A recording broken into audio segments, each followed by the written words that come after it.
All right, I want to call this meeting of the Simpson County Fiscal Court to order, and I want to ask Magistrate Scott Poston if he would lead us in a word of prayer, and after that, we'll have a pledge to the flag. Heavenly Father, we thank you for this day and many blessings that you've given us in life. Father, we thank you for the opportunity that we have to be here today to take care of the county's business.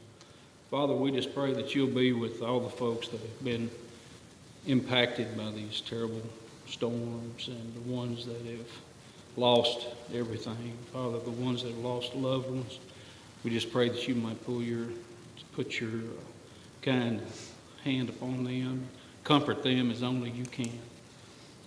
Father, we pray now that it being the Christmas season, Father, we just pray that we remember what Christmas is truly all about. And all these things we ask in your precious name. Amen. Amen. Amen. I pledge allegiance to the flag of the United States of America and to the republic for which it stands, one nation, under God, indivisible, with liberty and justice for all.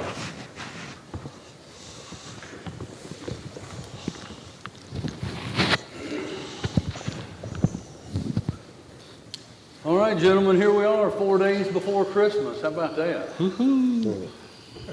I better go shop. You better get to shopping. All right, if you had an opportunity to review the minutes of our December 7th regular fiscal court meeting, I need a motion and a second to approve those minutes. Motion made. Got a motion by Nate, Second. second by Myron. Any question or discussion about those minutes? All in favor, aye. Aye. Any opposed? That motion carries. Next, gentlemen, if you had an opportunity to review the minutes of our December 7th joint city-county meeting, I need a motion and a second to approve those minutes. So move. Motion by Scott. Second. Second by Myron. Any question or discussion on those minutes? All in favor, aye. Aye. Any opposed? That motion carries. Next, gentlemen, if you had an opportunity to review again fiscal year 21-22 budget ordinance number 220.234, it's amendment number 4, we would need a motion and a second to approve the second reading and passage of that budget ordinance. And it is for some surplus prior year revenue that we amended in to cover the cost of voting machines, some federal reimbursement funds. So moved. got a motion by Myron. Second. Second by Nate. Any other question or discussion about that budget amendment? Pam, on the ordinance, we would do a roll call. Myron Thurman, Yes. Nathaniel Downey, Yes. Scott Poston, Yes. Marty Chandler, Yes. Mason Barnes, Yes. And that motion passes. Then next, gentlemen, if y'all remember, we put out an RFP for the voting machines. We only had one bidder. They were opened at 10 o'clock on Monday, 10 o'clock on the morning of 12/17. And if you'll look, we amended in that surplus revenue, but when we got the bid, the 111, they had a discount there, and we're at 105,836. I didn't ask what the discount was for. We'll take it. Don't matter. Yeah, doesn't matter. They discounted it. We'll take it. And we still get the grant money later on. Yeah, and we'll still, at some point, we will still get that. 2,500. 2,600. Something, 25 or 600. It was 25 or 600 per precinct. Yeah. It come up For to like the- $26,800. Right. Yeah, but I don't know when we'll receive that money, but we'll be able to replace it back on what we're doing here. So if we want to proceed with the voting machines, we'll just have to have a motion and a second to approve the bid from HARP Election Services. And I would say part of that motion would need to include the county judge to sign any and all necessary documents to make that motion. I just seen a text flash across my phone from the county clerk that it's $2,200 per precinct. 22. 22 times 13. Okay. Motion made. Motion by Nate, Second. Second by Scott. Any other question or discussion? All in favor, aye. Aye. Any opposed? That motion carries. Next, gentlemen, if you had an opportunity to look over and review the Sheriff's 2022 revenue bond, we need a motion and a second to approve that bond. So moved. Motion by Scott, Second. second by Myron. Any other question or discussion? All in favor, aye. Aye. Any opposed? That motion carries.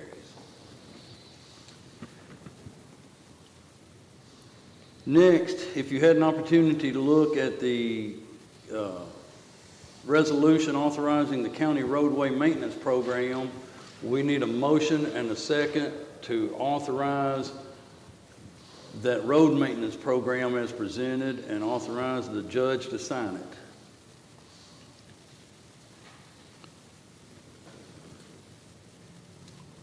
So, Got a motion by Myron, Second. second by Nate. Any question or discussion? Bobby, is there anything that you need to say or want to say about it? The only road on there is that back entrance to the park, still has no name, so it's been identified. At some point, you want to look at that. Okay. The back road at the park. yeah, I don't know what he's talking about. Coming in there by the pound or off of Dipmore Ford. All right, we'll have to take a look at that. Any other question or discussion? All in favor, aye. Aye. Any opposed? That motion carries. Next, gentlemen, if you had an opportunity to look at the jail corps renewal, this is a service that the jail uses. It's paid for out of the commissary, but it has to be renewed annually, and we'd need to authorize the county judge to sign this renewal agreement. It's an annual renewal agreement. So moved. Got a motion by Scott, Second. second by Myron. Any other question or discussion? All in favor, aye. Aye. Any opposed? That motion carries. And then finally, gentlemen, if you had an opportunity to review the sheriff's copier lease, we need a motion and a second to authorize that lease and authorize the county judge to sign any documents that are necessary with that lease. I actually think it's kind of like some of the other copier leases. It's actually a little less than what we have been paying. And this will be a bigger machine, faster machine, so. Bigger, faster, and cheaper. You don't hardly get those. You can't hardly get those three combinations anywhere else. So much. Got a motion by Marty and a second by Nate. Any other question or discussion? All in favor, aye. Aye. Any opposed? Okay. Going back to the jail corps renewal, who is authorized to sign that? The county judge. Okay. That was, I think that was part of the motion. Okay. All righty. Next, gentlemen, if you had an opportunity to review the budget transfers, we need a motion and a second to approve those as presented. So, Mason. Motion by Myron, Second. second by Nate. Any question or discussion about those transfers?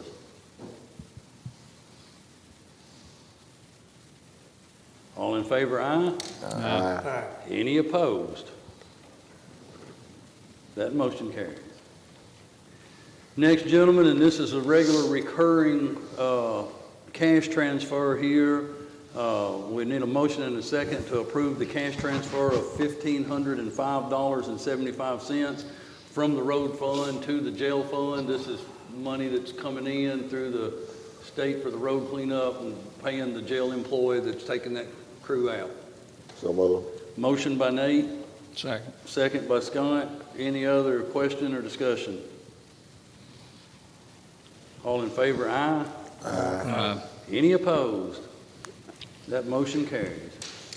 I guess technically, when I hear all four of y'all say aye, I still have to say, is anyone opposed, in case you decide to change your mind after you say aye. I'm just, Next, gentlemen, if you had an opportunity to review the bills and claims, we would need a motion and a second to approve those as presented. So moved. Motion by Myron, Second. second by Scott. Any other question or discussion? I have one. Okay? We need to talk to the electrical inspector or whoever's doing the inspections and not have 8 months worth of Yeah.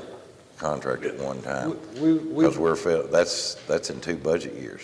You know, it was, so we need to, I don't know if we need to make it, we need to send something to him or what, but that's, well, it's be the same amount. It's not that I'm saying anything about the amount. It's just, I can kind of see the auditor saying, questioning something like It that. definitely keeps the bookkeeping a little bit out of sorts. He's been advised several times. It's also part of his contract to do this monthly. Right. So And he billed, I mean, and he currently billed up till what, November of I this think year? it's current, Yeah. That's what I but yeah, thought, he's been advised several times. Yeah, so, He's got some assistants in his office to help with his. I keeping just, like I contract. say, I know there's 3 months that have been in Yeah. last year's fiscal year budget, and then the other 5 months are in this year's fiscal Yeah. year budget, Which so. last year's money obviously wasn't spent out and it rolled over to prior year surplus, so, I mean, we'll just, but yes, hopefully it's been corrected. yeah, So we're hoping it's back on the right path. It would not surprise me if the auditor does not write up something on that. Yeah, but some of these jobs, you can't bill till you're done, so, I mean, I get it on Well, his yeah, part as well. He can get a little closer than 8 months, Myron. True, but it's not like the money's not there. Yeah, It's- Right. I wouldn't say nothing about the We money. got I'm just money. talking about from the bookkeeping aspect of it. Yeah. It needs to be done quicker than and this. that definitely can be a challenge. So he's been made well aware of that several times, and hopefully it's caught up and back on a monthly schedule. Hopefully so. Yeah. Any other question or discussion? All in favor, aye? Aye. Any opposed? That motion carries. All right, gentlemen, y'all bear with me. I have a few things under my report that we need to go over here. One, if y'all notice, Adam's not back here filming today. He was called by the Red Cross and asked could he come and help set up communications and services and equipment over in Mayfield because they had absolutely no communications.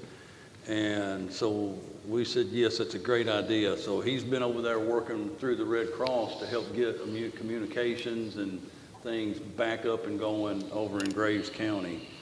And I think it's, Bob, you may be able to, it's usually 14 days is how long they're out doing that.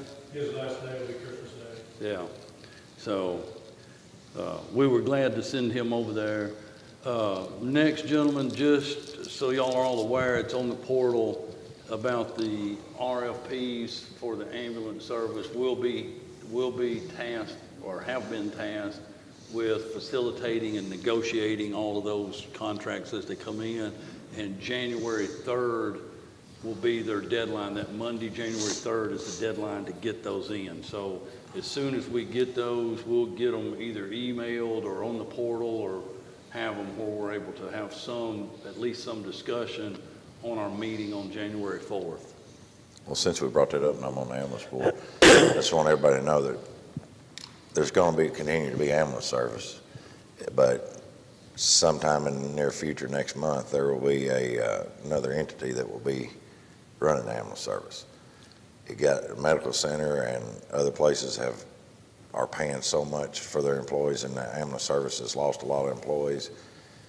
To provide the best service for the people of this community, this is the avenue we had to take. So, but I don't want anybody to hear that something is, that the ambulance service is going out. The ambulance service is not going out. It's just there's going to be a new entity that will be controlling it. Yeah. So, And they will still operate right out of the building that they're operating out of currently. right. And it was just, for the tax dollars that were coming in and the amount that was having to be paid for payroll, it was only a matter of time before all the money would be out of the reserves at the ambulance service, and they would not be able to afford to operate it. So just wanted to let everybody know what was going on out there. All right, then, gentlemen, you've got a lot of information on the portal about pay rates, which will take us up to the sheriff's calendar year budget. And the reason, Sheriff, and you're welcome if you want to go ahead and pass out what you've got, but, and did you bring a copy with? I thought it was on the board. I sent it over. I mean, I've got my copy to read from. It's Well, got sheriff's salaries, deputy salaries, and. court Yeah, we've security. got all that. I mean, because here's what we have to determine, and if you want to go ahead and you can present what you've got, but then we're going to talk about like salaries, because, you know, you were working on preparing if we've done 2%, 3%, 5%. We do have that. Yeah. We do have that. And, Budget 2022 sheriff. That has all three of his budgets that he's proposed on there, plus his current and then past. yeah, where it says budget 2022 sheriff. Yes. You should have everything, Yeah. and I'm gonna keep it simple this morning, if that's okay, Judge. Yes, I'll answer sir. any questions y'all have. If, what I did, gentlemen, based on your request a few weeks ago, one budget covers everything, but I did three budgets that you have in there. One represents if you decide to give employees a 2% raise. One represents if you give them a 3% raise. One represents if you get a 5% raise. That's what you asked me to do. I crunched the numbers between me and Nicole, and that's what lies before you. I'm going to talk about the budget itself. Just to keep things simple, I'm only going to talk about the 2% budget this morning. You can see the figures, 2% versus 3% versus 5%. Nothing changes in any of the three budgets other than you saying we're giving a 2% raise, a 3% raise, or a 5% raise. There's no, we're getting something more in this budget than another. It's just what raise you decide to give county employees this year. So we all good with, so I'm just going to reflect on the 2% budget in talking about it.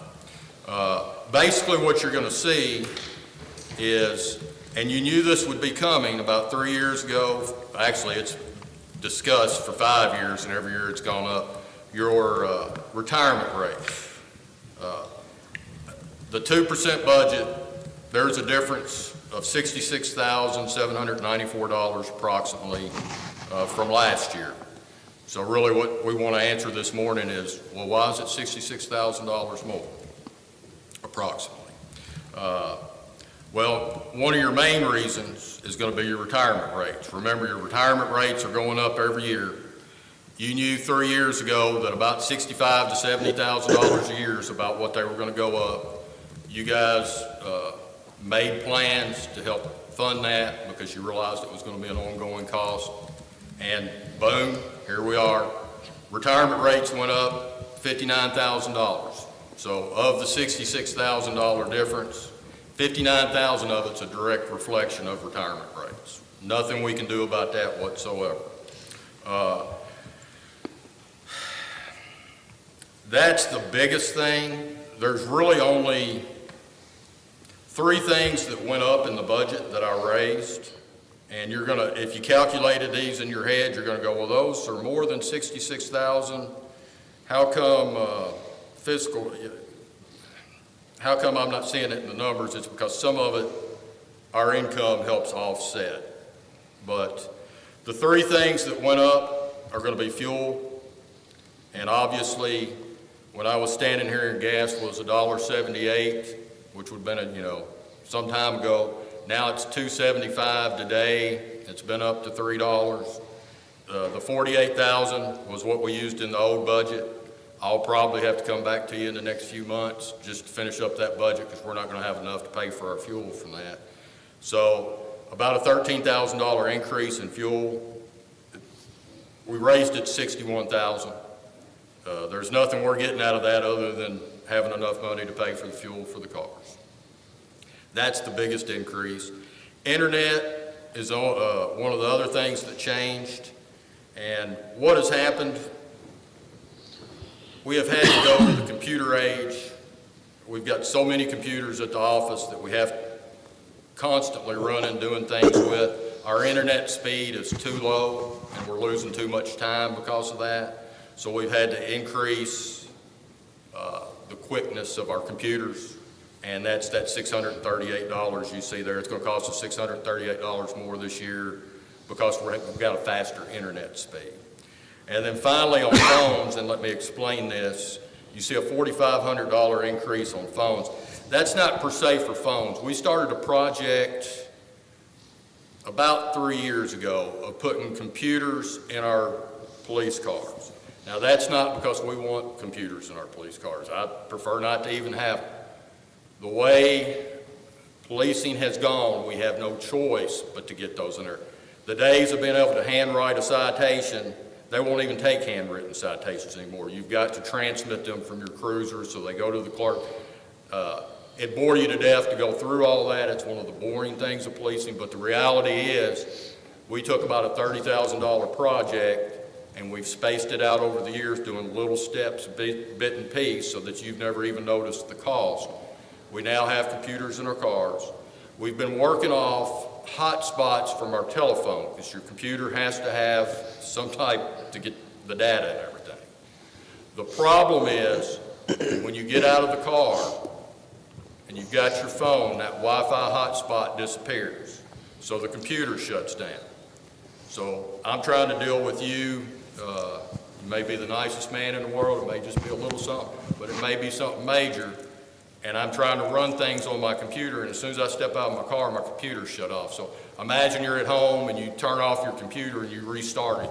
You've got all that going. So every time the officer gets out of the car, that can happen when he loses his hotspot. So that $4,500 will put MiFis in our cars, which will keep that signal up so that the computers won't go out. So that explains the $4,500 there. Outside of that, you know, the other figures you see there are all a reflection of what the pay is going to be. You know, you see the retirement's been broken out separately. It says other benefits. What's the difference of those? In the 2% budget, basically at a 2% raise, other benefits, that's going to be what you're paying on the FIC, you know, all the Social Security and all that. It's going to be about $11,600 difference if you do a 2% raise. If you do a 3% raise, it's $22,000, and if you did a 5% raise, it's going to run up around $40,000 is about what it's going to hit you with. Are there any questions I can answer? Like I said, I can sit there and read off the sheet, but y'all have got it in front of you and go, we got this, and that's, unless you want me to do it. I've said it before, and I'll continue to say it. I think I think the court security should be set at what they allow us. And then when you can't find anybody to do it, tell them we can't provide court security if they're not going to raise the rate that they give us for the court security.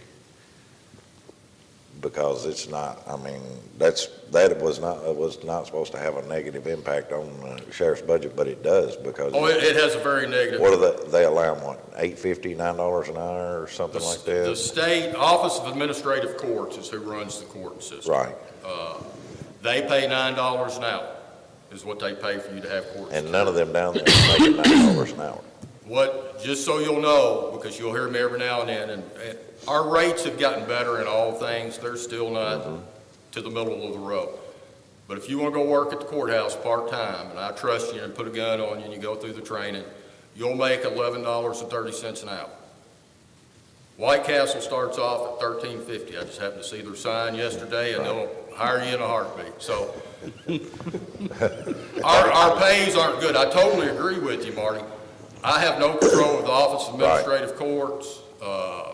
But I wasn't saying anything about what anybody there is getting paid. I'm just saying, if the Office of the Court say that $9 is what we're going to pay, and then every sheriff's office in this state said, okay, we can't find anybody at $9 an hour, so you won't have any court security.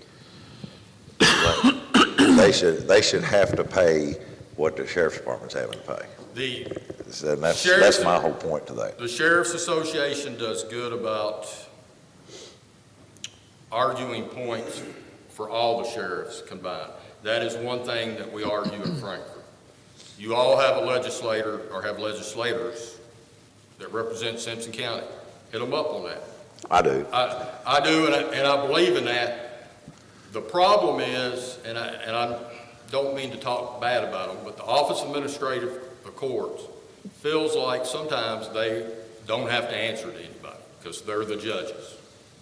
You know, they just got in trouble a few years ago, I'm not pointing out any particular person, about some auditing things because they were doing all kind of auditing things that the rest of us would have been raked through the coals on that they uncovered. So they're readjusting that.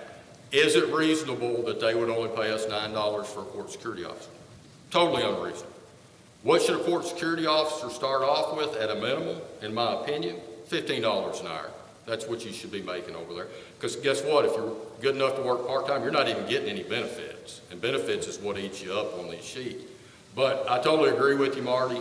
Maybe the administrative office would think differently if they had no security sitting over at that building. That was my point. You know, if you say, well, Unfortunately, But you're statutorily obligated to provide that. yes. I like to watch cowboy movies and it all feels good when you get the bad guy and you do all this. But you also have to work in what is legal and illegal and what we reality have to do. Yeah. I know I've mentioned this at those conferences before. Yeah. But every conference we go to, this needs to be mentioned. Yes, Because mention it to the judges, to your legislature. I totally agree. There's not ever been a time I've had any conversation when I've gone, you know, the guys at the courthouse are way overpaid. They're way underpaid. And from fiscal court standpoint, do we have to pay them nil? Could we do it at night? I'd lose everybody we've got. And I don't know what we would do, honestly. Right. But you're exactly right in that. I can say from looking at the budget, and I always like to throw this out there just so you realize savings that you're getting, because sometimes you're not going to have those savings. So when you lose the savings, you can go back and feel good about when you did have it. But about $200,000, this budget should be about $200,000 higher, but we saved $77,000 from the grant with cops. Still have a couple of retired officers that are working full-time that we don't have to pay any benefits. We save $70,000 to $80,000 on them. And then part-time, I've heard y'all talk about part-time people with Eric and some other stuff in the past. I always try to use this time. Part-time people are great. Why do we have part-time people? It's to keep us from having to hire full-time people in positions that we need them. The reason part-time people are great is you're not paying them hardly anything. All you're doing is their hourly rate. You're not paying retirement, which is almost 50%. You're not paying health insurance. You're not paying this and that. And a part-time person, you can kind of call when you need them. It's whatever understanding you've got with them. But we probably save at least $40,000 a year by the part-time people I have at the sheriff's office. Now, as Eric has said, and I totally agree with him, it's becoming harder and harder to find good part-time people that are willing to just work a couple of days a week. But, so you got about $200,000 savings there that theoretically at some point you're going to lose. We lost some of our retired people since last year, and it's becoming harder and harder to find a retired officer that wants to come back to work. So, but that's kind of right. Those are the numbers. Anybody else have any questions they'd like to ask me or discuss? The only other question, are you not planning on selling another vehicle this year? No. We're on it. We have two vehicles, and that's a good point. Two vehicles that we've put in our program through fiscal court that we're trying to rotate through. We sold one this past year. I currently have one that next year we'll be selling. Okay. So the budget this year reflects enough money that we could get two vehicles. Next year, the budget will reflect enough money that we could get three vehicles, but on the revenue side, you'll see a vehicle getting sold. Okay. I think we'll still get good money out of the vehicle we've got, running it into next year. Okay. Any other questions? Any questions, gentlemen? No. Thank you, gentlemen. I think, yes. Thank you, Sheriff. So back to, you'll see on your portal, the county treasurer has done a great job of putting together these 2, 3, and 5%. The reason we're looking at this, if y'all remember, the county clerk presented her annual budget at the last court meeting and had included a 5% across the board raise. And I agree with Magistrate Chandler, if we're doing a 5% raise to one department, we need to be willing to do that to every department. And so it's more than just looking at 7 people in one department and saying, okay, this is the impact of 5%. We've got to look at the impact of 5% over 80 or 90 employees countywide. And so you've got information there where Nicole has put together for and her and the sheriff worked together on his. You got the 235, put it together in the 235 for the clerk's office, and then a 235 countywide. And the reason we've got to determine where we think we're going to be, obviously, is at our next meeting, which is January 4th, we've got to approve the clerk and the sheriff's annual budget by January 15th. And so we've got to know at that point what's in our minds, where we think we're going to be. And so we're having to try to look forward, 6 months out on what we think. And the sheriff was talking about retirement rates, and Nicole says the non-hazardous duty is going to be 26.79, and that one's not hardly a 12% increase over last year, is it? It actually went down slightly. Which I don't understand how that happened, but the hazardous duty went up. Yes, and it was just a little less than 12%. Yeah, the hazardous duty retirement rate is 49.59. So as the sheriff said, nearly 50%. Basically, every dollar you're paying somebody is another 50 cents. Yeah. If you're a one-off. Now, I don't have any word or why the non-hazardous backed up a little bit. I don't know what that's the reason, what caused that. We'll take it. You never look a gift horse in the mouth, because they've been on a regular boom, boom, boom, bringing it up. So, at any rate, the numbers you've got in front of you reflect what the 2%, 3%, and 5% does, combined with retirement rates, Social Security, workers' comp, what that total is. But we've got to try to come up with what we want, because the sheriff needs to know, so he knows which one of those columns to actually plug into his finished budget product, and we've got to know which one of those numbers to plug into the clerk's finished product. Is that something today we need to kind of? Yeah, we need to, I mean, you all need to discuss it. Yeah, we gotta We don't have discuss to make a decision today, but you will at the next meeting. yeah, well, we kind of need to know at least Yeah. before the next meeting, because At that least number needs to be plugged in, because when you, if I'm remembering right, when Yeah. we do these annual budgets, we're acknowledging that the county clerk and the sheriff have provided us with a budget, and the only thing we're actually voting on are those maximum salaries with fringe benefit. We don't actually, I don't think we actually vote on their calendar budget. We just acknowledge that we've received their budget and we vote on that maximum salary. So we have to have that number.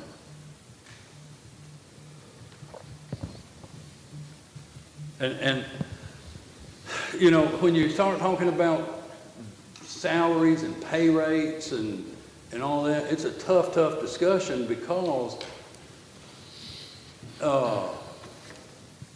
it doesn't matter what your job is in Simpson County government. Every job is important. It doesn't matter. I mean, Every job's important. It doesn't matter whether you're working at this courthouse, whether you're working on the road crew, whether you're working at the jail, whether you're working at the sheriff's office, the fire, it doesn't matter where you're working. Every job is important. The problem is the sky is just not the limit on what we're able to pay. We have to, this is the thing that I want to try to say this and say it correctly, not politically correctly, just correctly. We have to understand that everything that we do, we're doing with someone else's money. Now, each one of us sitting up here does pay taxes also, but there's 5 of us up here, and there's 20,000 more people out there in Simpson County paying taxes. And so we have to be as responsible as we possibly can be with their money. Yet we have to provide certain services that they're expecting, and the way we provide those services is through our people. So, if, you know, I wish the sky was the limit. It would suit me fine if we had the ability to pay every employee $80,000 or $100,000 a year. We don't have that ability to do so. We could do it a year, and then we'd be broke. I mean, you cannot bring in $1 and spend $1. That's what I was saying about the ambulance service. Yeah. It's it's got to where the hospitals were paying so much that the ambulance service couldn't be competitive with what the hospitals were paying. So you want to do the best you can to pay every employee as fairly as you can pay them, yet be responsible with the tax money that we're entrusted to take care of. And you know, this was a discussion that was had a little bit, 3 years ago. What type of cash reserve should you have on hand? My opinion has always been that you should try to keep in the neighborhood of 6 months reserve on hand. Well, we're on a $13.5 million whatever budget. That's a little over $1 million a year. So that's a little over $6 million in cash reserve. And there'd be people that, well, why do you need that much money? Look what happened in Warren County and Graves County. If it were to happen in Simpson County, what kind of shape would we be in? Because at some point, you don't know what type of emergency or disaster or problem you're going to face where you're going to have to do something that you've not budgeted for. So, my opinion is we talked about and we're looking at 2%, 3%, and 5%. I would be more inclined on the 3%. And here's the thing, if that's where we think we are, we can commit to that. If it looks like revenue is much different than we think, we can adjust that as we work on the fiscal year budget in, March, April, May as we're getting into that point. But that's my thoughts on it. That's kind of what I'm leaning towards. The main thing is, just so that the public understands, is a 3% increase will cost the county about $213,000. And there again, you also have to understand, and I'm sure that everybody does, I surely did when my wife went to the grocery the other day and come home and told me she had spent nearly $300, and all we bought was groceries for maybe 2 weeks. I mean, it's not like we bought any other thing. I'm like, what? I mean, so the inflation is real. As the sheriff said a while ago, a year and a half ago, gas was $1.75 a gallon. Now it's $2.75 a gallon. So everything's gone up. You want to try to get employee salaries to try to keep pace, but I honestly, financially, we can't keep pace with what inflation is doing on the national level right now. No, there's no way to keep pace with that. Well, here, I've always never had a problem expressing my opinion. Next year will be 16 years I've been on this court. We've always tried to do cost of living, it's been 1, 2, 2%, sometimes 3%, but 2% is out the door with the inflation that is going on. In my personal opinion, 3% cost of living raise, they're still behind the 8 ball. I don't disagree. And I know it's another $100,000, but with as much stuff as went up, I mean, you know, I personally think the 5% would be the best. And I know that's another $100,000 a year. But with the understanding that if inflation, you know, stops, or, you know, if it levels off where it's at, and stuff comes down next year, it might not be but 1%. But as high, as much stuff as went up, I would lean more towards the 5%. But I'm not going to try to get in an argument match with other members of the fiscal court. If the majority of the court think 3, I will go along with it. Well, and But my I thought- just, my you know, thought on the 3, Marty, would be, if that's what we set now, we can make that adjustment when we do the fiscal year budget, if we think we can really bring it up and work out okay. Because, and that's the thing now, that's what's so tough about this whole budget planning, is you have the clerk and the sheriff that have to have this annual budget, but then we're 6 months before we do our fiscal year budget, and there's a lot of variables that we don't know the answer to until, you know, April or May, as we're getting into preparing that one. and I've always tried to be as conservative with the tax dollars as possible. But, you know, the sheriff just said it, he's going, and last year when we did his budget, I brought up that the fuel, I didn't think the fuel was high enough. He increased it. He's still going to have to increase it. But the people, the county employees and other people, you know, he's already said he's going to have to come and ask for more money to finish out his budget. Totally not his fault.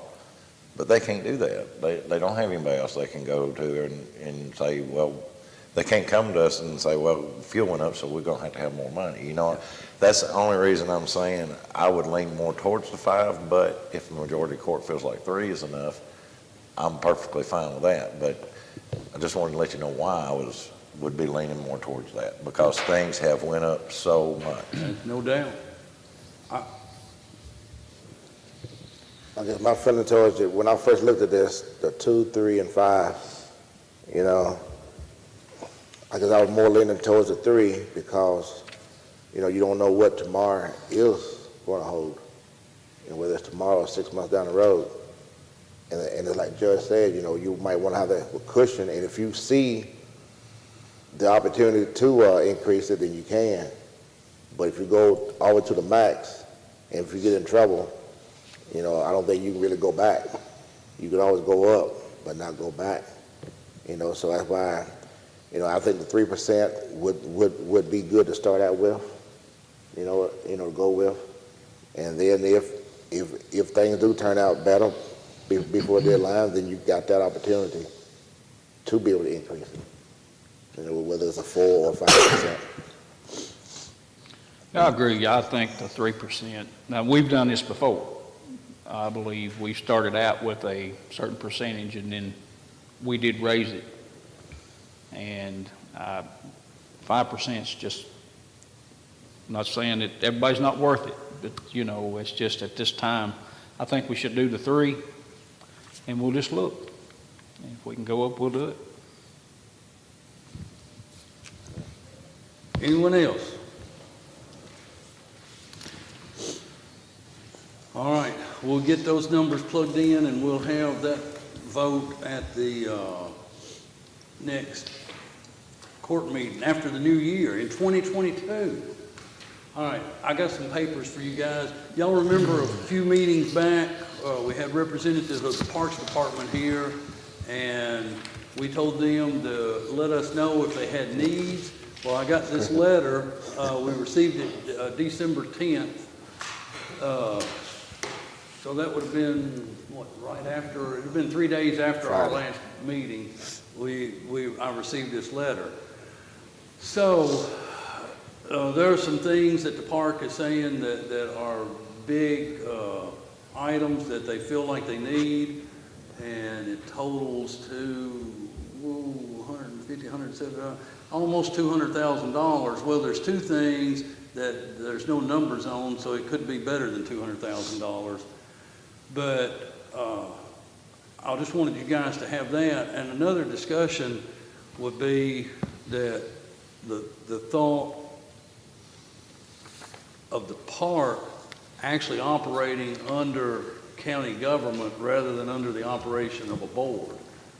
Like, kind of like the fire department and the planning and zoning office currently operate. So we kind of need some feedback from the magistrates to see, is there a need to pursue that opportunity or that option? Well, I've been pretty vocal on that. I think that's definitely the direction we need to go, is the parks department should be, the parks director should be a department head of fiscal court. I said that when Terry announced his retirement, and now I know they have advertised for another director. Personally, I think they should be notified that if a director is hired, he needs to know that for full disclosure, he could be part of a county government. In talking to a public works director, he's saying that they have to call and ask to use the equipment at the road department, backhoe. I mean, there's a lot better equipment at the road department than there is at the park, and they have to call them and ask to borrow some of that. So if that was part of it, then those maintenance employees out there that are doing the general maintenance, they could become part of the public works department, and then when they're not, if it's a slow time at the park, they could be helping do other things with the road department, or if they need 4 or 5 extra guys, which sometimes they're shorthanded out there, then they've got a pool of people to pull from there. And plus, I know and when we was doing budget last time, we increased the appropriation to the park because it was brought to our attention that the maintenance guys hadn't got a raise in a few years. And they're paid by the Parks Board. And I'm not talking down about the Parks Board or anybody else. I'm just saying if they were county employees, they would be getting the same cost of living as all other employees would get.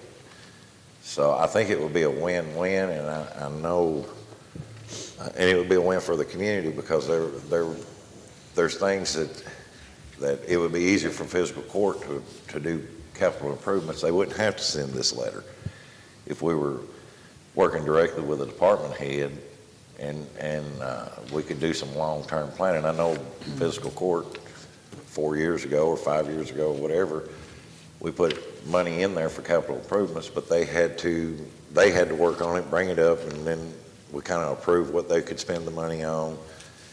And if we were working, we could do more of a long-term plan if it was a department head. I mean, that's the way we do with every other department. The sheriff, we're always planning out his equipment. We do, plan out things with the jail, with the fire department, with the public works department, and it's just easier to have a plan when there's a department head who works directly with us. And I think that I'm right in saying this. At this point in time, and I think it's been this way for maybe the last at least 2 years, if not 3 years, I think the park is completely and entirely funded by tax revenue now rather than any bingo collection money, correct? Yes. That's what I was thinking.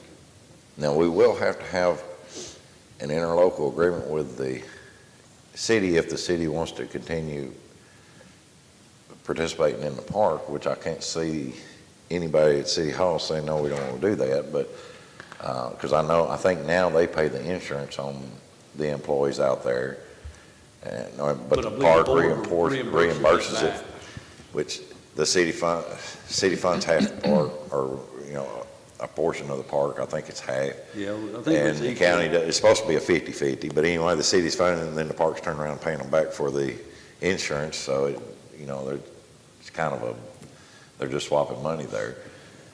But we would need to see how the city feels about this direction, but I can't imagine them not wanting to do it, and I think it's the way, personally, I think this would be a lot better for the park. Yeah, I guess the question I have is, okay, they have a board now. Now, they would continue to have a board. No. It would all go through us or city and city. Well, it would work like fire department or planning and zoning. Right. Now, they may want to have a board of the parents that are in some of the leagues out there, the softball. Well, the leagues have independent boards, don't they, Nate? Yeah. All like, So that you would still have those kind of boards. yeah, all of like. So the director would communicate directly with fiscal court. Yes.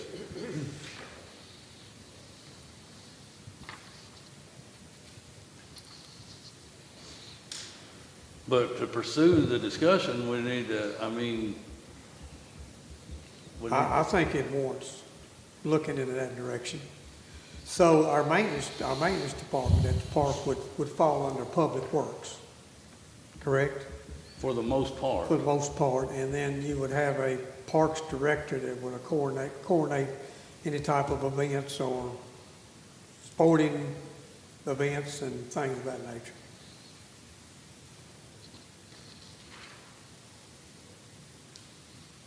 Nate, what do you think?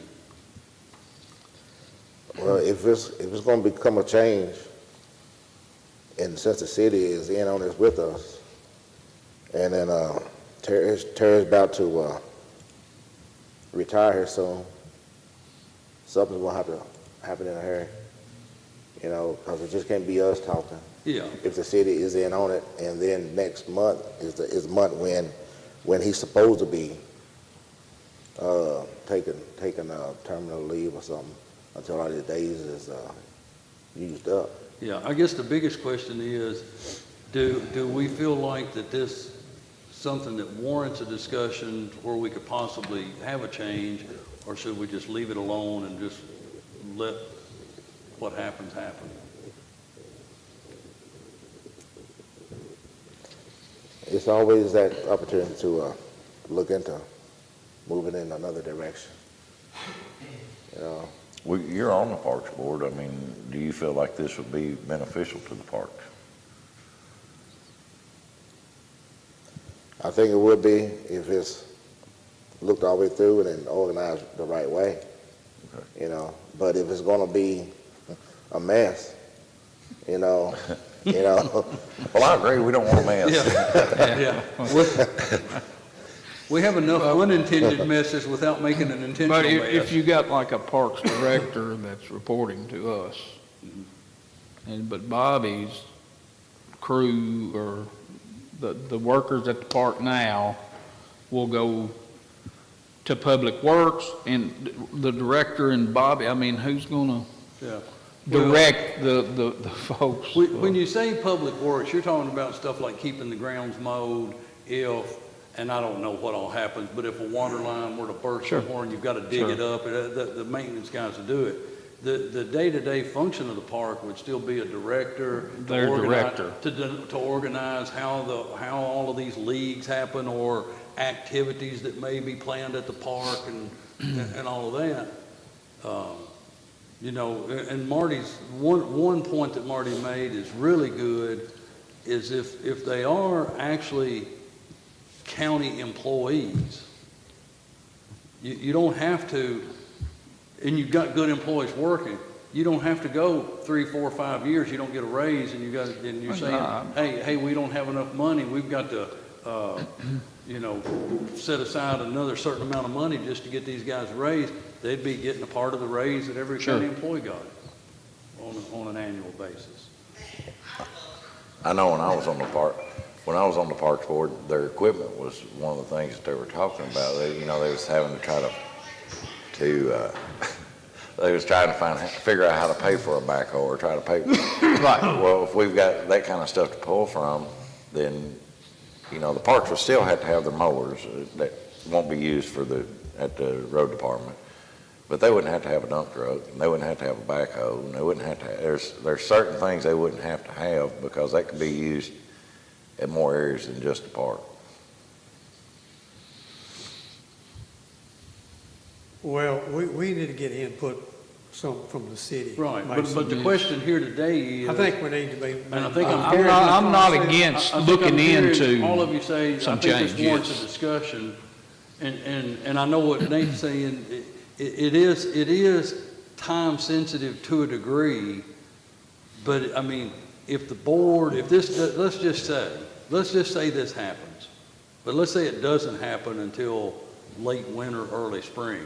The board may have already hired a director, but the board probably should be informing that potential director that they may eventually become a county employee rather than a standalone Parks Board, the director through the Parks Board. Now, in saying that, how can an individual get hired? When you get hired, you normally know what you're gonna get paid, but now we're probably looking at two different type of pay scales. From right now, they're doing everything, till then, their job description has been really narrowed down to just doing A, B, and C. I don't think their job description would change that much, Nate. The Parks Director would still do what the Parks Director is doing now. They'd take care of the pavilions, they would take care of scheduling of the ball games, they take care of any activities at the park. It would just, instead of. And the maintenance needs, rather than contacting the maintenance person at the park, they'd be contacting Bobby. And instead of answering to the Parks Board, they would answer to Fiscal Court. So I think that's the biggest change is who they would be answering to.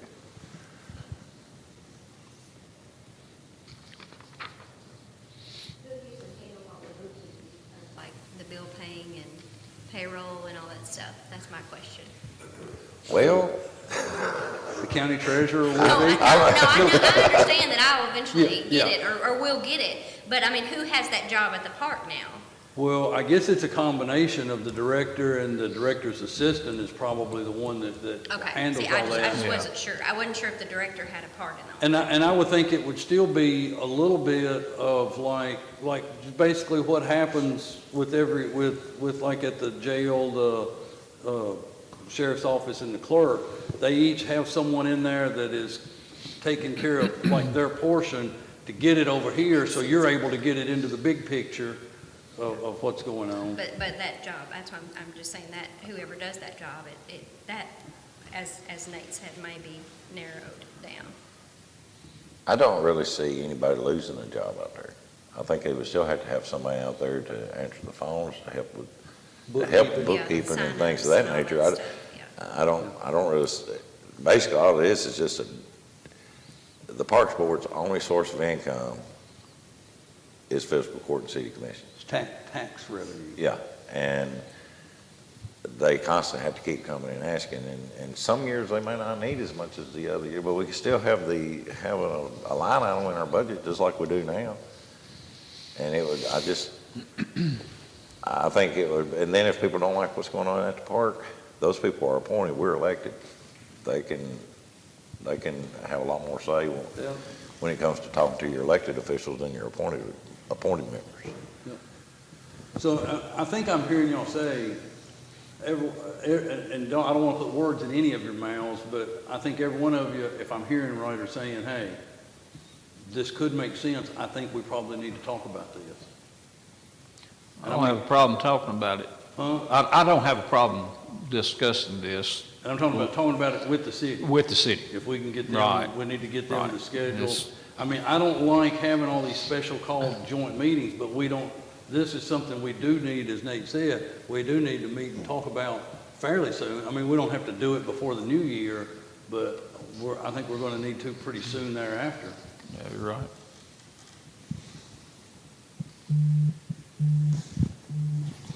Okay. All right, the only other thing I've got is, obviously, like I said, it's opening, it's 4 days away from Christmas. Now, I wish everybody a very Merry Christmas. Marty? I wish everybody a Merry Christmas too. I got this deal about the historical district, about them expanding. Was we supposed to talk about this at all? It was just for information It's just for purposes because information. it was Oh, sent okay, to. all right. I just have some concerns if they expand this historical district as much as they're expanding it, because I know they set guidelines where you have to rebuild stuff to their standards, and I know South Central Bank down here tried to put a LED sign up. They wouldn't let them do it. Really? Even though Sheldon's has got one, Franklin Elementary's got one, Goodnight Library's got one, Franklin Bank and Trust has got one, there's one flashing inside this Matrix computer place down here. But they told them that they couldn't have one because it didn't fit inside the historical district. So I have some concerns about this historical society, or not historical society, but this historical district that they got laid out. I think they need to be able to look at things, you know, without saying, I just wonder if a house were to get torn down or catch on fire, do they tell them they have to build it back exactly like it was, or, you know, or can't? So people that are in the city that are in that district should maybe question that a little bit before this gets made official. Nate?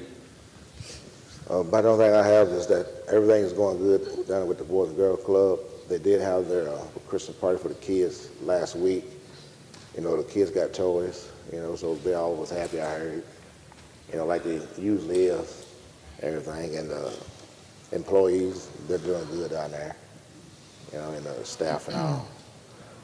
Other than that, you know, I just wish everybody a Merry Christmas and a Happy New Year, and think about the ones that don't have during this season. Scott? Yeah, I'd like to wish everyone a Merry Christmas and a happy and safe New Year. Same here, Merry Christmas and Happy New Year. We can't give a counselor can't give a report. You notice our county attorney's missing today. His son's having a medical procedure, and he felt like he needed to be there, and I said, Counselor, that's exactly where you need to be. But since he isn't here, I'll speak for him. Pay your taxes. And have a Merry Christmas and a Happy New Year. Sheriff, you have anything? Merry Christmas. Jailer? I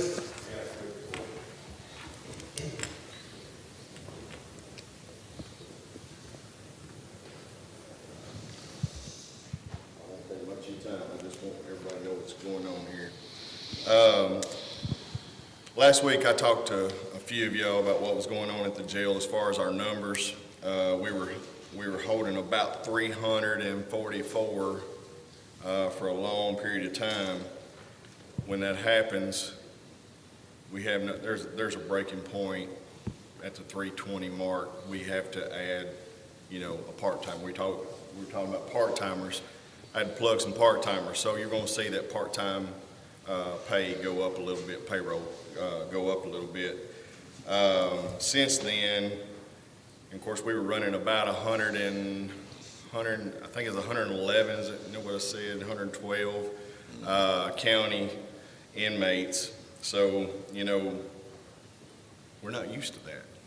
And this is the COVID catching up to us, where they've been pushing everything out. It's starting to roll in, starting to catch up with us.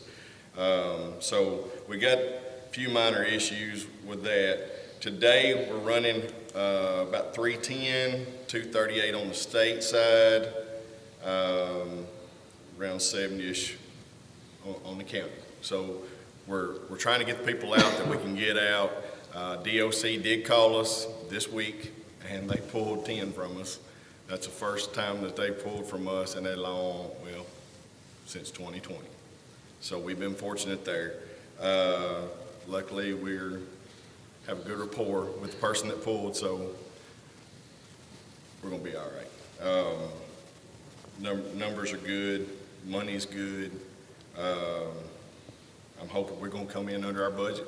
I feel like that's coming. I feel like it's going to happen. A little excited about it, but I'm not going to push it, okay? Now, with that being said, this FYI, public announcement. Court does not meet again until January 6th. So if you're going to commit a crime, do it in another county, because you're going to be stuck in the county jail here. You're not going to be getting out. So our number's going to be going up. Or you could just say not commit a crime. Or don't commit a crime. Yeah. There you go. What about, Jailer, I know our last payroll overtime was pretty huge. It was. What we did training. You know, we reimbursed the court like we did last year. You know, we wrote that separate check to cover the trainings. So, yes, that's kind of figured in. Okay. So So we're gonna overtime see was that up, but you number wrote go a check down. out of commissary to subsidize Yeah, that, don't wanna okay. mention- Yeah.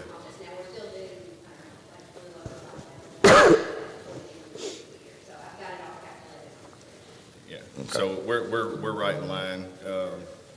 I- When we did this and we started finding what we could pull from the commissary to cover what, she did a good job of writing down where this money went to, and we knew these unexpecteds were gonna come up, so we funded the money to cover stuff like that, so. But anyway, and that's all I got. I won't take up any more time. Appreciate y'all. Merry Christmas to everybody. Have a safe New Year. Thank you, You Judge. too, Eric. Thank you, bud. Bobby, anything in the road department? Chief, anything with fire department? Bill, anything with maintenance? Bob, that's down to you. I asked Bob if he would just share with us real quick some of what's been going on. He's been helping with damage assessment and other issues in Warren County. You know, it's one of those deals where you're glad that you've got personnel that can go help them out, because at some point, they may have to return the favor. You hope not. My preference would be that Bob goes and helps them with damage assessment, and we never need to call on them. That would be my preference. Amen. But I do know this. I know that they would be here in a heartbeat if we were in the situation they were in. That's a fact. That's a fact. My mind's kind of scrambled. I'm not even sure what today's date is, but first I want to thank you guys for letting me, escape is not the right word, but slip up there and help. I've actually been bouncing back and forth between Warren County and Logan County quite a bit. The night that all that took place at 4 o'clock, 3 o'clock in the morning, I was watching all that stuff come across, and the tornado that hit Nashville was coming straight at us for a while, and then it went to the south and went down south. So I was pretty nervous for quite some time, and then listening to all that stuff that took place. But by 7:30 in the morning, that morning, I was in Warren County doing damage assessments. You guys hear me talk about the CERT team? I've been working for a number of years trying to build up a CERT team. We've had volunteers from our CERT program up there doing damage assessments. And then I think it was like Thursday of last week, something like that, we had the volunteers, and it wasn't just our CERT team, Barron County CERT team was there. Plus we were getting some volunteers from the volunteer management people over at the old mall. But we put together, I think it was 10 teams that were going out doing damage assessments, and we did over 400 damage assessments on homes that one day. I don't know exactly where the numbers are now, but we've laid eyes on and done a computer damage assessment on over 2,400 structures since this whole thing started. That has to be done because FEMA can't do anything until we shove those numbers. So something that happened this time that's completely unprecedented, it's never happened that I've ever heard of. The day of the event, we had a state declaration of emergency, the day of the event. And we had a presidential declaration the day after, which opened up the floodgates for FEMA to start showing up and everything. So we've had our feet to the fire the entire time, trying to stay ahead of the federal government getting here to offer what they've got going on. And that's never happened before. Usually, we're about 30 days ahead right now of where we normally would be. The only thing I can keep saying is thank the good Lord above that one that went towards Nashville. And I hate to say it that way. I don't want to sound, better them than us, but deep down in my heart, better them than us. Bowling Green and Warren County. Warren County as a whole wasn't damaged that much. I mean, there's quite a bit of damage in line in a couple of places, but when you get out into the county, it's less populous, and you don't have the structure damage and whatnot, but there's quite a bit of agriculture damage out in the counties. The transport got hit pretty bad. There was three facilities up there where there were total losses. But downtown, if anybody's been up through there, that downtown area is just, it's unimaginable until you get there. Nicole and I was talking about it this morning. They drove through there, and all you do is shake your head because you don't see anything like this. So I'm grateful that y'all let me go out there and help. The day one on the ground, we had Allen County's emergency manager, Simpson County's emergency manager. There was 5 counties, Edmonson County's emergency manager. We all created an incident management team to come and help Ronnie take care of things and get things set up. So it's been a whirlwind, not a pun. I'm not calling it a hurricane or nothing, but it has been a disaster. Well, I'm glad you knew it was a tornado, because obviously the president said it was a hurricane to come through. So. And a lot of people in emergency services realize that sometimes you have to find humor where you can find it. And for some reason, we've grabbed a hold of that and it's making its rounds big time. But Bob, what are the loss of life numbers as of yesterday? for Warren County, Well, Warren County and then statewide. I don't know what it is statewide. 74 wasn't the last I heard. Was 74 74 is the last I 75. heard. Warren County is, I believe, 17 Yeah. at this point. But there's a lot of very severe injuries. So I think I heard a news flash where the governor said that could possibly go up, and that's absolutely right. There's so many people that were severely injured in this. And that's 70-some in Kentucky. There were people in other states. Oh, yeah, There were Tennessee fatalities had, in other states. I don't know, I mean, yeah. Yeah. The first thing I saw that night that was a devastating blow that hit national media was that nursing home, I think, in Arkansas. Yeah. Where they lost, I don't know where it is now, but they had lost 5, and that was the first reports.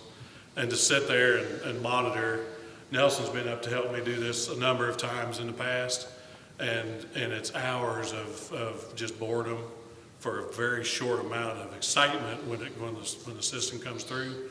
And hopefully it just passes through, and then we close up shop and go to the house and everything starts over. Well, unfortunately this time that's not what happened. So my day that day turned into about a 36-hour day before I finally got to lay down. And most of my days are 12 to 15-hour days. Tomorrow I'll be in Logan County helping them with their joint preliminary damage assessments over there. There's a lot of damage in Logan County. They actually had a little over 100 houses damaged or destroyed. Some of their infrastructure got some pretty big hits. Chandler's area got hit really bad, so they'll probably have a pretty good FEMA recovery, I believe, depending on how they work. So, but I guess my main point that I will, when I get back to my desk and I get sat down and that 3-ring binder of the emergency operations plan for Simpson County gets laid out in front of me, there will be a huge review of that. I may even call some meetings to try to bring people together. The sheriff and I talked a little bit earlier about some security things that take place. It's being able to be boots on the ground in this thing. There's so many lessons to learn, which is a good thing. Hearing the stories of the survivors and those that lost, the majority of their fatalities up there came from 2 homes. One had 7 and one had 5, and they were very close together. So that's a huge impact in that area. Yeah, it's just devastating, and I know everybody's probably seen a lot of it, and I'm not going to sit here and ramble anymore, but I just want to tell you thank you for letting me be up there. Hopefully by the middle of next week, things will be winding down to where we can release the incident management team and we can all get back out to our homes and start doing our jobs at home. But you're absolutely right. Had this happened here and not there, we would have a plethora of people from the region in here helping every day doing stuff. I will say it was interesting. I was up doing damage assessment over in the Chandler's area the other day, and I came around the corner And the state highway department was over there working on clearing trees away from the road and everything. And the first truck that I saw, I didn't recognize the person in that truck. The next 2 trucks I saw were from Simpson County State Highway Department. And then everybody that I saw cutting tree limbs and everything like that had Simpson County detention on the back of their shirt. So most everybody that was working in the recovery at Chandler's that day was from Simpson County, which is, that's just what we do. I say that's what we do as Simpson Countyans, as Kentuckians. Well, I'm grateful. And the outpouring of giving, not just financially, but all of the resources and the stuff that's being given, I think they're probably getting to the point where they're getting ready to say, hold off on bringing things to us because they're running out of places to put everything. Which, in the future, I mean, further down the line, that may be a problem because then they got to figure out what to do with it when there's nobody else to give it to because everybody's getting recovered. So, I appreciate all of that, and if you guys got any questions, I can answer anything that you might have. Other than that, I'd like to say Merry Christmas to everybody, Happy New Year.